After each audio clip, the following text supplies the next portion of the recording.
Bihar board द्वारा जारी है ना, जो कि ऑब्जेक्टिव सारा क्वेश्चन हम लोग सॉल्व कर चुके थे। आज हम क्या करेंगे, सब्जेक्टिव क्वेश्चन को सॉल्व करेंगे और समझेंगे कि इसका आंसर कैसे आएगा और कैसे प्रूव करना है सबका हल। ठीक है, समझते हैं। पहला क्वेश्चन क्या है जो है ना, 2 नंबर वाला क्वेश्चन है, ये 30 है जिसमें से 15 को बनाना है। ठीक है, तो फर्स्ट नंबर क्वेश्चन क्या करा है, संख्याओं 72 और 120 का लॉसो अभाज्य गुणनखंड विधि से ज्ञात करें। अभाज्य गुणन विधि से लॉसो ज्ञात करें। ठीक है, तो अभाज्य गुणनखंड विधि तो हमको तो आता है, ये सिर्फ लॉसो निकालने के लिए बात कर रहा था। तो क्या करेंगे, अभाज्य गुणनखंड में 72 का फैक्टर तोड़ लेंगे।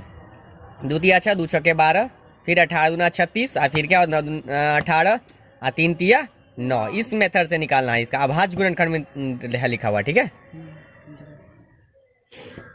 3 बार हो गया, और फिर ये 3 इसको लिख देना है 2 बार। इसका क्या है, इसको लिख सकते हैं 2 दी पावर 1 2 3, 3 हो जाएगा। 3 टू पावर कितना 2। उसी तरह से कितना लिखा है दूसरा 120, 120 को भी उसकी तरह से फैक्टर तोड़ देंगे।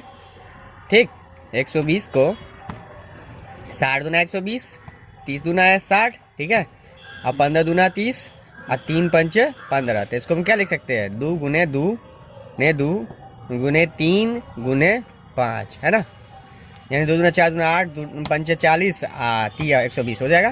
तो 2 दी पावर 3 इंटू 5 का 5 हो जाएगा। तो एलसीएम क्या हो जाएगा, जो कॉमन दोनों में आता हो सो लिखना है। ठीक है, 2 दी पावर 3, और जो कॉमन नहीं भी आता है उसको भी लिख देना है, 3 टू पावर 2 इंटू 5। ठीक है, तो कितना हो गया 8, 8 पंचे 40, 40 को 9 से मल्टीप्लाई करेंगे कितना होगा 9 चौके 36, 360 इसका राइट आंसर हो गया। ठीक है, दूसरा क्वेश्चन में क्या करा है कि सिद्ध करे कि √3√2 एक अपरिमेय संख्या है। तो हम लोग मान लेंगे। ठीक है, मान लिया कि 3√2 एक परिमेय संख्या है। ठीक है, परिमेय संख्या है, तो परिमेय संख्या तुम क्या लिखते हैं, p/q के फॉर्म में लिखते हैं कि नहीं, 2 का 2 p/q, जहाँ q का मान क्या होगा 0 के बराबर नहीं होगा। परिमेय संख्या जब होता है तो q का मान क्या होता है 0 के बराबर नहीं होता है। तो इसे हम क्या लिख सकते हैं, √2 = p/3q। ठीक है, इसके फॉर्म में लिखते हैं। जहाँ यहाँ ये क्या चीज लिखा हुआ है, ये है अपरिमेय संख्या। अपरिमेय संख्या इज नॉट इक्वल टू होगा परिमेय संख्या का। ठीक है, इसको लिख देंगे, परिमेय संख्या जो अपरिमेय संख्या के बराबर नहीं होगा। अतः यह एक अपरिमेय संख्या है। ठीक है, ये 2 नंबर में क्वेश्चन पूछा जाता है, इसलिए हम शॉर्ट में ही इसी तरह से लिख देंगे। क्वेश्चन नंबर 3 में क्या करा है कि 2y² + 3y + 1 को y + 2 से भाग देने के लिए। तो भाग तो हम लोग को आता है ना, सीख चुके हैं, ऐसे भाग देते हैं। 2y² + 3y + 1 में कितना से इतना से, इसको 2 लिखा हुआ है तो सबसे पहले 2 लिख देंगे। y² लाना है तो y को y से गुना करते हैं तो 2y² आ जाता है। ठीक है, इसलिए 2 2 जा कितना हो गया 4y।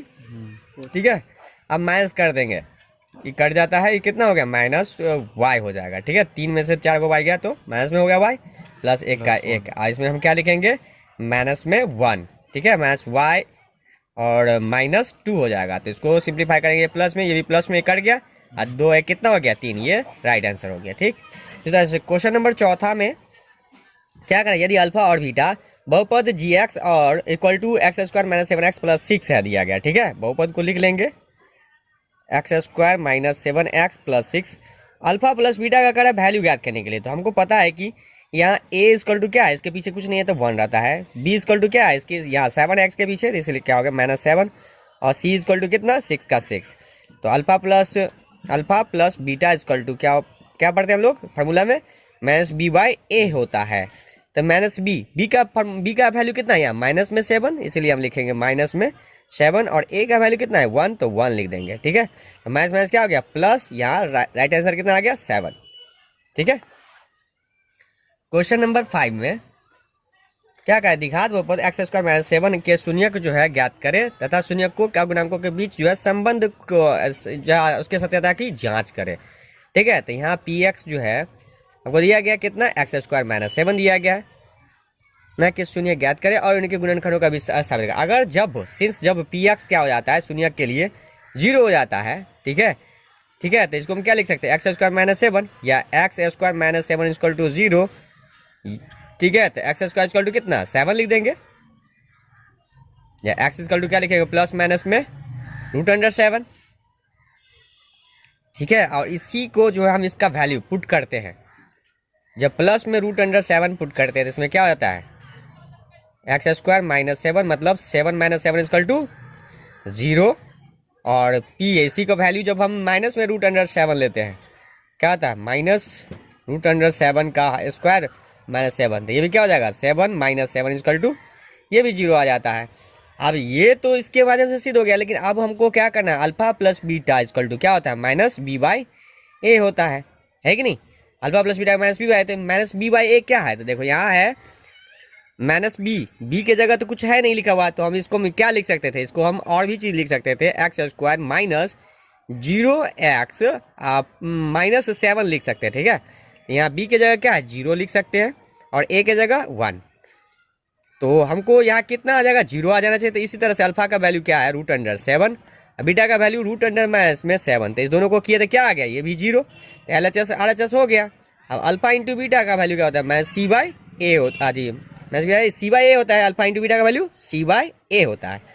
तो अल्फा इंटू बीटा तो √7 इंटू माइनस √7, तो सी बाई ए, सी का वैल्यू क्या है तो देखते हैं यहाँ माइनस में 7 है, ए का वैल्यू क्या है 1, इसीलिए हम इसको सिंप्लीफाई करेंगे LHS में, तो क्या होता है देखते हैं, रूट को 7 से मल्टीप्लाई करते हैं तो क्या होता है सिर्फ 7 और 1 का 1 नीचे कुछ नहीं है तो 1, मतलब दोनों आ गया सेम, इसलिए क्या हो गया प्रूफ हो गया, है ना। उसी तरह से प्रूफ कर दिया, हो गया। क्वेश्चन नंबर 6 में क्या रहा है, के का मान ज्ञात करें जिसके लिए समीकरण निकाय x square minus 8x plus के इक्वल टू 0 के मूल वास्तविक और समान होंगे। इसके मूल वास्तविक और समान होंगे तो के का मान कर है निकालने के लिए, फाइंड करने के लिए, ठीक है। तो हम लोगों को पता है कि पी जो है दिया गया है एक्स स्क्वायर है, क्वाड्रेटिक इक्वेशन में x square minus 8x plus के इक्वल टू कितना 0। ए का वैल्यू इधर कुछ नहीं दिया गया, तो इसका मतलब क्या 1 होता है। बी का वैल्यू क्या दिया गया -8 हो गया। सी का वैल्यू क्या हो गया, यहाँ के का के हो जाता है, ठीक। तो वास्तविक और मूल वास्तविक और समान हो, तो वास्तविक मूल समान हो इसके लिए क्या होना चाहिए 0, ठीक है। मतलब फार्मूला होता है बी, है ना, डी इक्वल टू क्या होता है discriminant equal to B square minus 4ac। तब होगा जब डी का वैल्यू 0 हो जाएगा। मूल कब इक्वल होगा जब 0 आ जाएगा डी का वैल्यू, ठीक है। इसमें हम लोग लिख लेते हैं बी का वैल्यू का स्क्वायर मतलब 8 का स्क्वायर माइनस 4 ए के जगह ए और सी के जगह के, ठीक है। तो क्या होगा 8 8 जा 64, ये हो जाएगा -4 के हो जाएगा, ठीक है। तो ये डी का वैल्यू जब 0 हो जाए, लिखे ना वास्तविक और समान के लिए, तो 0 हो जाए तो कितना हो जाएगा 4 के इक्वल टू 64, तो काट देंगे इसको, है ना। 16 चौका 64 16, इसलिए के का राइट आंसर क्या हो गया 16, ठीक। क्वेश्चन नंबर 7 में क्या कर रहा है कि द्विघात समीकरण 9x square minus 12x plus 4 equal to 0 के हल ज्ञात करें, ठीक है। 9x square minus 12x plus 4 के हल, तो इसको हम किसी भी फॉर्मूला से तोड़ सकते हैं, क्वाड्रेटिक से भी या फैक्टर्ड वे द्वारा, क्योंकि इसमें तो नहीं करा है, सिर्फ सॉल्व करने के लिए करा है, हल करें। तो हम बताए थे कि इसको क्या करते हैं गुना करते हैं, तो कितना होता है मतलब 9x स्क्वायर और 4 को गुना करते हैं, कितना होता है 9 चौके 36x स्क्वायर आता है। तो हम बीच वाले नंबर को 12x को कैसे तोड़ेंगे कि 36 आ जाना चाहिए और जोड़ने या घटाने के बाद 12 आना चाहिए, ठीक है। तो इसको हम इतना लिखेंगे, है ना 36 कैसे आएगा, तो इसको हम लोग फैक्टर भी तोड़ सकते हैं। 36 होता है, कितना होता है 6 6 मतलब 6 6 36, 6x और 6x प्लस 4, और ये भी याद रखना है कि -6x और -6x इसको ऐड किया तो -12 तो आ गया, लेकिन मल्टीप्लाई करेंगे तो प्लस में इतना आना चाहिए, तो -6x इंटू -6x, तो कितना हो गया 6 6 36, x मल्टीप्लाई में क्या होता है मतलब गुना में स्क्वायर हो जाता है, और माइनस क्या हो जाता है प्लस हो जाता है, इसीलिए यह सही है। तो हम लोग यहाँ कॉमन लेंगे 3x, यहाँ 3x, 3 2 6, इसी चीज़ को वहाँ हम लिख देंगे 3x -2 जगह लिख कर, ठीक है। अब यहाँ चेक करेंगे कि यहाँ कैसे 6 आ जाएगा, तो यहाँ 2 से मल्टीप्लाई करते हैं तो क्या हो जाता है 3 2 6 और 2 2 4, ठीक है, माइनस माइनस प्लस हो जाता है। अब इसको हम क्या करते हैं, इस दोनों में से इसमें से किसी एक को लिख देना है, 3x माइनस 2, और ये क्या हो जाएगा 3x माइनस 2 इक्वल टू 0। अब इसका आंसर क्या हो गया, मतलब दोनों सेम है, इसको हम क्या लिख सकते हैं 3x माइनस 2 इक्वल टू 0। तो x का जो वैल्यू हो जाएगा 3x इक्वल टू 2 है ना, 3x इक्वल टू 2 या x इक्वल टू 2/3, और उसका भी वैल्यू क्या हो जाएगा x इक्वल टू 2/3। दोनों का राइट आंसर उतना ही होगा। ठीक है, क्वेश्चन नंबर 8 में क्या कर रहा है कि समांतर श्रेणी है ना, दो समांतर श्रेणी दिया गया 2, 5, 8, 11, ठीक है, डॉट डॉट डॉट के प्रथम 20 पद कर रहा है, क्या 20 पदों का जोड़ ज्ञात करने के लिए। तो हम लोगों को पहले क्या पता है, a बराबर 2 और d बराबर क्या, d equal to t2 minus t1, t2 minus t1 मतलब 5 में से 2 घटा देंगे, कितना आ जाएगा 3। आज जोड़ वाला फार्मूला 20 है ना, प्रथम 20 पदों का जोड़ ज्ञात करें, है ना, n भी दिया गया है 20, ठीक है। तो Sn वाला फार्मूला हम लोगों को पता है कि नहीं, Sn equal to n/2 into 2a plus n minus 1 into D. 20 पदों का जोड़ करा ना, तो n की जगह कितना, तो 20 दे देंगे, 2 का 2, a की जगह कितना है 2 लिख देंगे, n की जगह 20, अब में से 1 घटा देंगे, d का वैल्यू कितना आया है 3 लिख देंगे, ठीक। काटेंगे इसको, कितना हो जाएगा 10, 2 n के 20, 2 दूना 4, आई बचेगा 19 गुने 3, ठीक है, 4 का 4, आई 19 दिया, 19 दिया 57, ठीक है। ऐड कर देंगे, कितना हो गया, जोड़ेंगे इसको कितना हो जाएगा, तो ये 61 हो जाएगा ना, इसका आंसर हो जाएगा 610, राइट आंसर, ठीक है। जोड़ सभी संख्या को जोड़ेंगे तो इतना आ जाएगा। उसी तरह से क्वेश्चन नंबर 9 में क्या करा है, उस समांतर श्रेणी का पदांतर ज्ञात करें जिसका 11वां पद 38 हो और 16वां पद 73। पदांतर ज्ञात करने के लिए मतलब क्वेश्चन क्या कर रहा है कि इसमें ऐसे लिख सकते हैं t11 इक्वल टू 38 है ना, और t16 इक्वल टू 73, ठीक है, ऐसे भी लिख सकते हैं। तो इसका हम क्या लिख सकते हैं, a प्लस n के जगह 11 में से 1 घटा कर, है ना, 11 में से 1 घटा करके d करके 38 लिख देंगे, ठीक है। और दूसरा के लिए इसको वैसे ही करेंगे, a प्लस 16 में से n का इतना हो जाएगा, और उसको d तो दिया नहीं गया है, उसको ऐसे लिख देंगे 73। इसको सॉल्व करेंगे तो कितना हो जाएगा, a plus 10d equal to 38, और इसका जो है क्या हो जाएगा, ये पहला इक्वेशन हो जाएगा। उसी तरह से a plus 15d equal to 73, ये हो गया दूसरा इक्वेशन। दोनों को सॉल्व कर लेंगे from equation first and second, मतलब समीकरण पहला से और दूसरा से सॉल्व करते हैं तो कितना आ जाता है 10, मतलब ये हो जाएगा a plus 10d equal to 38, और हो जाएगा a plus 15d equal to 73, minus कर देंगे, है ना, साइन चेंज हो जाएगा, कट गया, और यहाँ क्या निकलेगा, ये माइनस 10, 15 में से 10 गया तो 15 में से 10 गया तो क्या माइनस 5d इक्वल टू कितना, 13 में से 8 गया तो 5, 6 में से 3 गया तो 3, तो 5 साथ कितना होता है 35, मतलब d का जो वैल्यू हो जाएगा क्या हो जाएगा -7, राइट आंसर हो जाएगा। हाँ देखो क्वेश्चन नंबर 10 में क्या करा है कि p का मान ज्ञात करें यदि बिंदु a इक्वल टू 0 और 2 है ना, बिंदु इतना और इतना के जो है समदूरस्थ हो। तो समदूरस्थ के लिए क्या लिख लेंगे, है ना, a का वैल्यू दे दिया गया है, इसको हम a इक्वल लिख सकते हैं, ठीक है, 0 और 2, ये एक पॉइंट है, इससे दो बिंदु का दूरी, मतलब मान लेंगे इसका p और इसका q, इसका बीच का जो है कितना है 3, और ये p दिया गया, और ये p और ये 5 दिया गया, इसके बीच का दूरी क्या करा है इक्वल है दिखाने के लिए, ठीक है। तो यानी कि इसका क्या हो जाएगा, सिंस AP है ना, since AP equal to PQ है ना, या AQ, since ASP equal to क्या हो जाएगा AQ या QA, ठीक है। इसीलिए हम इसको लिख सकते हैं AP का जो स्क्वायर होगा वो क्या हो जाएगा QA का स्क्वायर के इक्वल हो जाएगा, इसी तरह से इसको हम सिंप्लीफाई कर देंगे, है ना, x2 माइनस x1 डिस्टेंस वाला फार्मूला से, ठीक है। फार्मूला क्या है, x2 minus x1 y2 minus y1 की तरह से उसी तरह इक्वल कर लेंगे दोनों का डिस्टेंस, मतलब 3 में से 0 को माइनस करके स्क्वायर कर देंगे और p में से 2 का माइनस करके स्क्वायर कर देंगे, इसका डिस्टेंस इसके इक्वल है। उसी तरह से कर देंगे p में से 0 को घटा करके स्क्वायर और 5 में से 2 को हटा जो है घटा के स्क्वायर कर देंगे। इसका आ जाएगा कितना, इसका स्क्वायर करेंगे तो 3 तिया 9 आ जाएगा।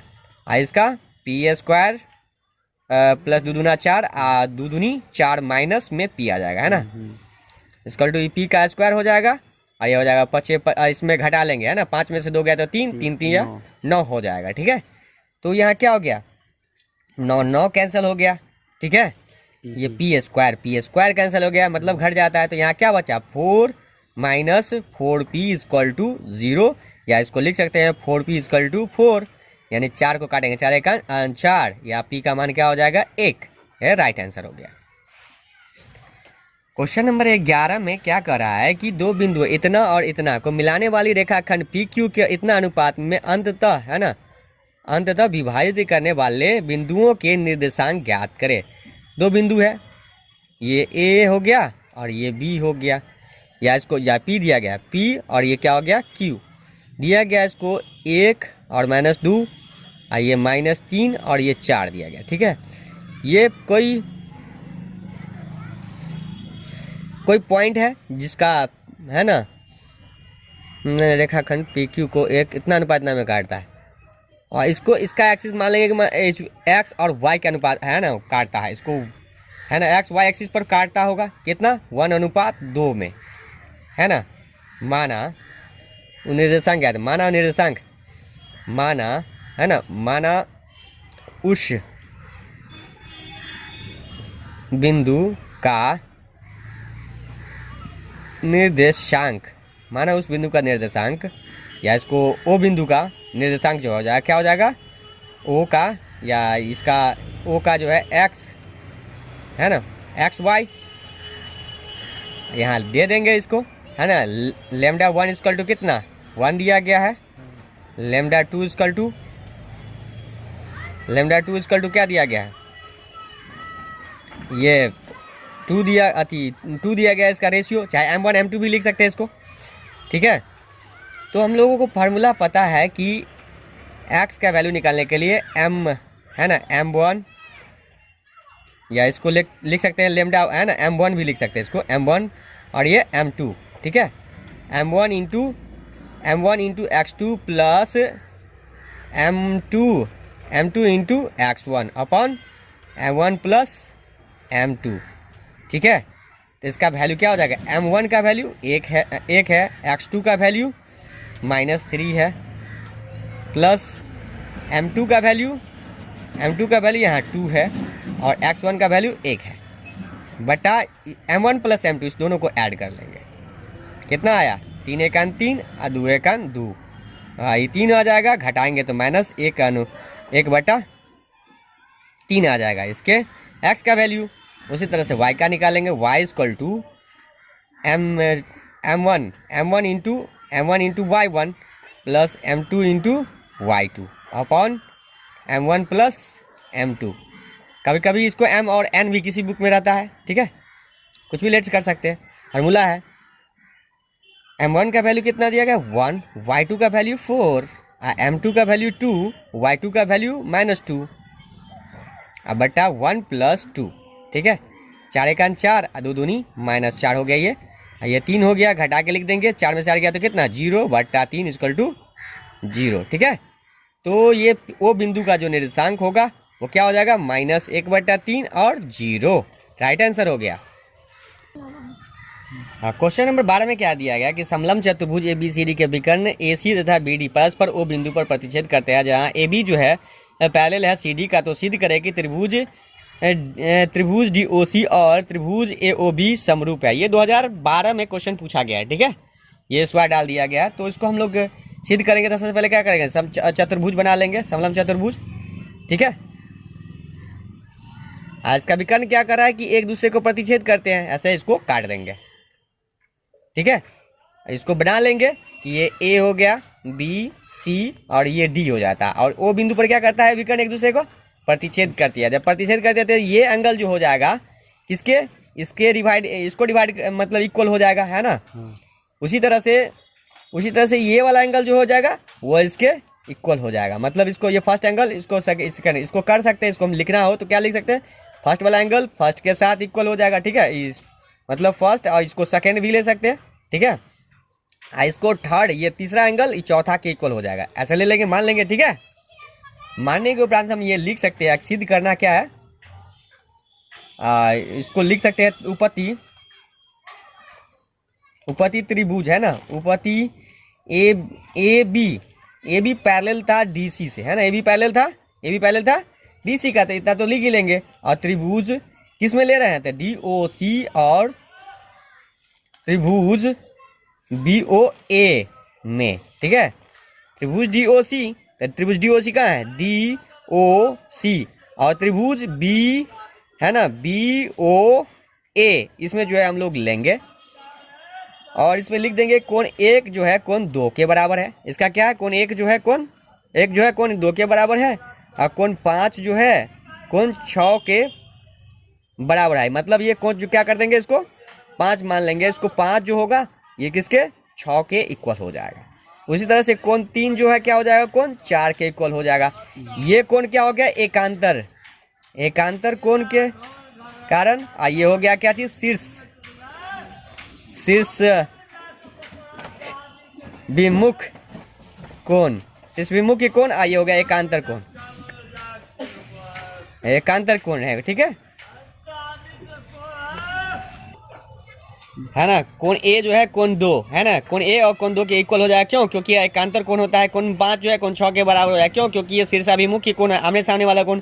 उसी तरह कोण 3 जो है कोण 4 के इक्वल हो जाएगा ना, कोण 3 जो है कोण 4 के इक्वल क्या हो जाएगा, एकांतर कोण के कारण जो है क्या हो जाएगा, ये दोनों इक्वल हो जाएगा, ठीक है। इसीलिए हम लोग क्या लिख सकते हैं, त्रिभुज डीओसी जो है क्या हो जाएगा, सिमिलर हो जाएगा त्रिभुज किसके, बीओए का, है ना। ये जो है हम लोग इसलिए इसको लिख सकते हैं, क्या लिख सकते हैं, DO by BO equal to OC upon क्या लिख सकते हैं, ओए लिख सकते हैं कि नहीं। क्यों लिख सकते हैं, क्योंकि यह जो है यदि दो त्रिभुज के समरूप होगा जो है ना, तो उसकी संगत भुजा क्या होती है, समानुपाती है। हम लोग थ्योरम पढ़ चुके हैं, ठीक है, इसीलिए हम लिख सकते हैं उसको। इसलिए ये क्या हो जाएगा, है ना, O A upon B O equal to O C upon O D भी लिख सकते हैं। और ये जो है क्वेश्चन इस तरह से भी पूछा जा सकता है, लेकिन हम लोगों को प्रूव करना था इस क्वेश्चन में कहाँ तक, सिर्फ यहीं तक प्रूव करना था, ठीक है। ये क्वेश्चन जो है थेल्स में अगर और कोई पूछा जाता, मतलब इस तरह का भी पूछा जा सकता था इस क्वेश्चन में, ठीक है। अगला क्वेश्चन ये 13 नंबर का सॉल्यूशन में क्या करे, सिद्ध करे कि त्रिज्या के, है ना, त्रिज्या के बराबर जीवा पर अगर वृत्त के केंद्र पर ओ जो है जो है केंद्र पर जो है 60 डिग्री का कोण बनाती है। ये सिद्ध करना के केंद्र पर क्या कितना डिग्री का बनाती है, 60 डिग्री का। तो हम लोग ये क्या कर लेंगे, लेट कर लेते हैं, मान लेते हैं ये क्या सर्कल खींच लिए, ठीक है, सर्कल खींच लिए, ये क्या हो गया, केंद्र हो गया। और ये क्या मान लेते हैं, ए बी एक जीवा मान लेते हैं, ए बी क्या है, एक जीवा। तो हमको ये भी पता है कि ये क्या त्रिभुज, मतलब इस सर्कल में जो है रेडियस क्या होता है, इक्वल होता है कि नहीं, ये आर के इक्वल होता है कि नहीं, आर के इक्वल होता है। तो एक इसमें इसको ये जो है ना प्रूव करना है कि इसमें कह रहा था कि त्रिज्या के बराबर जीवा के वृत्त के केंद्र पर खींचे। मतलब ये जितना बड़ा त्रिज्या है उतना ही बड़ा उसको क्या कर रहा है, ये भी खींचने के लिए, चाप त्रिज्या खंड भी कर रहा है उतना ही बड़ा खींचने के लिए। तो मतलब क्या, ये भी आर के इक्वल हो जाएगा। इसलिए हम इसको क्या लिख सकते हैं, O A equal to O B equal to A B equal to क्या लिख सकते हैं, आर। क्यों, क्योंकि ये कहा गया है क्वेश्चन में। तो हमको दिखाना है कि यहाँ का एंगल क्या होना चाहिए, 60 डिग्री, ठीक है। तो इसलिए ये जो है ये तो दिया गया है इतना तरह से, इसलिए क्या हो जाएगा, ये साइड भी इसके अनुसार से मान लेंगे, है ना। सिंस हमको पता है कि एंगल ए त्रिभुज, है ना, त्रिभुज ए बी सी में, किसमें, त्रिभुज ए ओ बी, है ना, ए ओ बी में क्या देखते हैं, तो कोण ए प्लस कोण बी, है ना, प्लस कोण ए ओ इक्वल टू कितना होता है, 180। त्रिभुज के तीनों कोण का मान कितना होता है, 180 डिग्री होता है। तो इसको हम अगर मान लेते हैं x डिग्री है तो क्या हो जाएगा, सब x से हो जाएगा। कितना हो जाएगा 180 हो जाएगा। तीनों को ऐड करेंगे तो 3x हो जाएगा, 180 हो जाएगा, काट देंगे 3 छके 18 है ना। तो x का मान कितना हो जाएगा 60 डिग्री, x का मान कितना हो जाएगा 60 डिग्री। इसलिए एंगल क्या हो जाएगा a बराबर हो जाएगा a equal to 60 degree, angle b बराबर भी कितना हो जाएगा 60 हो जाएगा, एंगल c बराबर भी 60 हो जाएगा। क्यों? क्योंकि सबका वैल्यू मान लिए थे कि उसका x है, ठीक है। कौन का वैल्यू क्या, क्यों इसमें जो है तीनों साइड इक्वल होगा तो इसका कौन भी लगभग इक्वल होना चाहिए ना, तो वो लेट कर लेते हैं। सबको एक्स किए थे, उसका वैल्यू निकाल करके ये 60 आ गया, तो इसलिए हम लिख देंगे angle A equal to angle B equal to angle C जो है 60 डिग्री, इसीलिए एंगल ओ है ना, इसलिए एंगल ओ भी जो हो जाएगा क्या हो जाएगा 60 डिग्री हो जाएगा। ये प्रूफ हो गया। हाँ, दिया गया है कि टेन ए का मान जो है 1 दिया गया है ना, 10 ए का मान कितना दिया गया 1 दिया है, तो सिद्ध करें कि 2 sin ए और cos ए का मान जो है 1 आएगा। कैसे? तो हमको पता है कि 10 ए का क्या लिख सकते हैं 10 ई पी बाई बी लिख सकते हैं कि नहीं, पी बाई बी लिखते हैं ना, तो ये क्या हो गया नीचे कुछ नहीं है तो इसमें भी 1 हो जाता है। तो हमको एच निकालना होता है कि नहीं, एच निकालने के लिए क्या करेंगे P square plus B square root के अंदर, तो 1 का स्क्वायर प्लस 1 का स्क्वायर क्या हो जाएगा 2√2 आएगा कि नहीं, 1 + 1 होगा ना, ये जैसे इतना हो जाएगा। तो हम लोगों को LHS लिख लेंगे, LHS लिख लेंगे 2 sin A into cos A है ना, तो 2 का 2 लिख देंगे, साइन को क्या लिख सकते हैं P/H लिख सकते हैं कि नहीं, कॉस को क्या लिख सकते हैं B/H। तो 2 का 2, P का वैल्यू कितना निकला है हम लोगों को 1 का 1, H का वैल्यू √2, B का वैल्यू कितना 1 और H का वैल्यू कितना है √2। इस दोनों को मल्टीप्लाई करेंगे तो क्या हो जाएगा √2 को 2 से गुना करेंगे तो 2 आ जाएगा, तो 2 2 कैंसिल, कितना बचा 1 जो है RHS आ गया। ये प्रूफ करना था। क्वेश्चन नंबर 15 में क्या कर रहा है कि 2 है ना, इसका जो है इसका वैल्यू निकालने के लिए, किसका, इसका मान ज्ञात करने के लिए 2 sin square 45 degree plus cos square 45 degree, ठीक है, बटा 10 square 30 degree plus cos square 90 degree है ना, इसका वैल्यू करा निकालने के लिए। तो हम लिख लेंगे कि साइन 45 का मान कितना होता है, साइन 45 का मान जो है साइन 45 का मान कितना होता है 1/√2 है ना, इसका होल स्क्वायर कर देंगे, प्लस cos 45 का मान क्या होता है, इसका भी 1/√2 होता है कि नहीं। 10 30 का मान क्या होता है √3 है ना, 1/√3 होता है 10 30 का मान। इसका cos 90 का मान 0, तो 0 का स्क्वायर, ठीक है। तो इसका हम लिख देंगे 2 का 2, इसको सिंप्लीफाई करेंगे तो 1/2 हो जाएगा प्लस 1/2 आ जाएगा, ठीक है। और ये क्या हो जाएगा 1/3 का 3 हो जाएगा। इसको सिंप्लीफाई करेंगे तो कितना हो जाएगा 2/2 है ना, 2 आइए 2/2 अब बटा, इसको भी पलट लेंगे तो ये सुबह से 1/3 लिख के कल टू कितना हो जाएगा, ये 2 2 कट जाएगा तो क्या आ जाएगा 2/1/1/3। इसका आंसर राइट क्या हो जाएगा 3 दूनी डायरेक्टली 6 हो जाएगा इसका आंसर, ठीक है। राइट आंसर कितना हो जाएगा 6। अब सिद्ध करना है, क्वेश्चन नंबर 16 में क्या करा है, सिद्ध करना है कि sec to the power 4 minus 10 minus sec square A equal to कितना है 10 स्क्वायर प्लस 10 स्क्वायर 4, इसका जो इतना लाना है 4 लाना है, ठीक है। तो LHS में लिख लेंगे LHS equal to sec to the power 4a minus SEC sec square a, ठीक है। LHS लिख देंगे। अब 4 दिया गया तो sec स्क्वायर कॉमन ले लेंगे, sec स्क्वायर ये कॉमन लेंगे तो यहाँ क्या बचेगा SEC sec स्क्वायर a बचेगा, इसका माइनस का माइनस और 1 का 1 बच जाएगा, ठीक है। अब हम लोगों को पता है कि सेक स्क्वायर है ना, sec square A minus 1 equal to क्या होता है 10 स्क्वायर होता है कि नहीं। और इस सेक स्क्वायर को हम क्या लिख सकते हैं 1 + 10 स्क्वायर लिख सकते हैं कि नहीं। इसको फार्मूला से ही सेक स्क्वायर को क्या लिख सकते हैं 1 + 10 स्क्वायर ए लिख सकते हैं।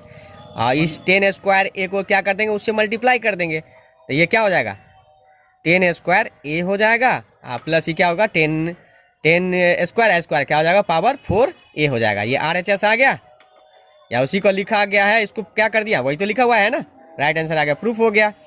इसमें क्या करा है, दो वृत्त की त्रिज्याएं क्रमशः 19 सेंटीमीटर और 9 सेंटीमीटर है। तो उस वृत्त की त्रिज्या ज्ञात करें जो उस जिसकी परिधि इन दोनों के परिधियों के क्या हो गया, योग के बराबर रहता है ना। क्वेश्चन में ये कह रहा है कि R1 जो है दिया गया है 19, ठीक है, R2 दिया गया है 9। तो कह रहा है एक नया वृत्त जो निर्माण होता है ना उसका कह त्रिज्या निकालने के लिए इस जोड़ का आता है। इस अकॉर्डिंग टू क्वेश्चन में क्या लिख लेंगे, अकॉर्डिंग टू क्वेश्चन है ना, पाई R1 का 2 पाई R है ना, 2 पाई R1 प्लस 2 पाई R2 है ना। परिधि निकालने के लिए ये फॉर्मूला होता है।